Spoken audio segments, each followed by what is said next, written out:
Greetings from Eldon, Missouri, the middle of America, maybe the middle of nowhere, I don't know.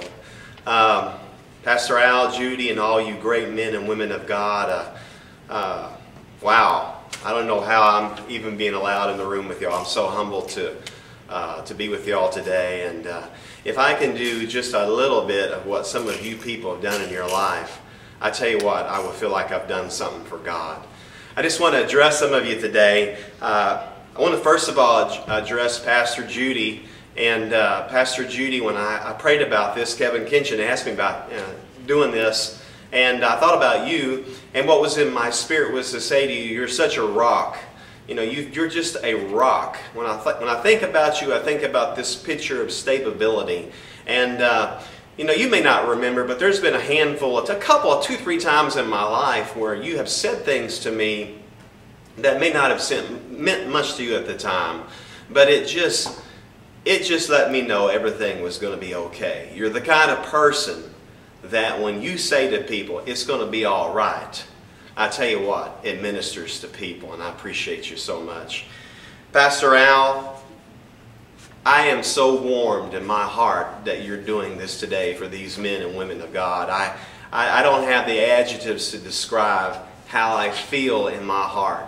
Once again, you've just shown yourself to be a great man of God that I so much want to be like.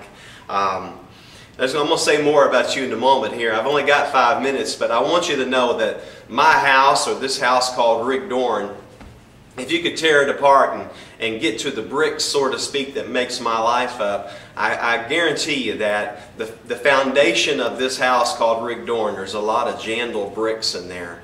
And I tell you, the reason I've been able to stand and run and do the things that I have done for God is a lot because of the foundation that was established in my life in your ministry. But I have to address some of the great men and women of God that are there today. Kevin Kinchin, my goodness. What an awesome man. You are the Kevin Kinchin. And you know, Kevin, though I struggle a bit because you are the only man that I've ever been shopping with. And you remember that day. So I still deal with that, brother, but you can finish the story about our little shopping trip that day. And Sister Margie, well, what can I say? Me and my wife, we have a special bond with you, don't we? And you can just share that with the crowd. John Elliott, you may not remember me, but I certainly remember you. You were a man of passion. 30 years ago, I'm a young man. I'm in church at Living Stones, and you're preaching.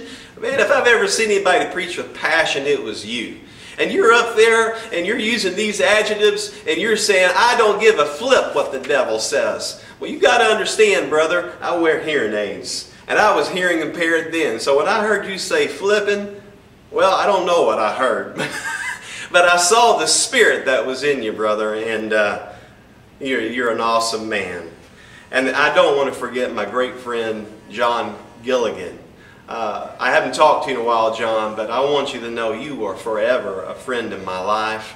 And you know, I have to remind you of a few funny things I heard at the time that we went on the baseball trip, and I put the bats underneath your bed, and you slept under all that sack of baseball bats. And you might want to share with Pastor Al, if you haven't already, about the time that you and John Elliott were in Dillis Mulder's office, and John left a little special favor. But I will let you, brother, finish that. Boy, I wish I was a fly on the wall right now. Pastor Al, I just want to say this to you. You know, it's been said about you that you're a man of vision, and no doubt you are. But as I thought about this, I don't know that you realize how much of a man of influence you are. You're a man of influence. I mean, you know how much Pastor Hilly means to me.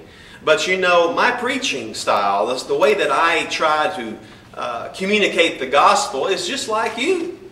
I mean, you influenced my life. And, you know, in so many ways, it goes deep in me. And you've influenced so many people. You know, 1 Corinthians 4:15 says that, yet Paul was saying there, yet there's not many fathers. And he used the word not many. And I don't believe there's a lot of men like you out there. And you're surrounded today in a room full of a lot of men and women who call you spiritual father. And I looked up the word father, and it means one who has influenced his own spirit into others. And brother, I want you to know you have done that.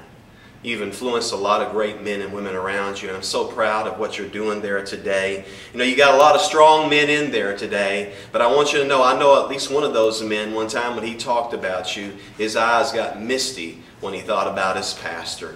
There's so much you can still deposit in them, Pastor Al. I believe, like you said, you've got many more years of ministry, and I'm just so excited about what you're doing today. And I just want to say this: someday when the time comes when you do lay the banner down, just know this: that banner will never hit the ground, because you have so many great men and women of God that are following you. They'll pick it up, my pastor, and continue to run with it. God bless you, Pastor Al. I hope I can be just like you someday.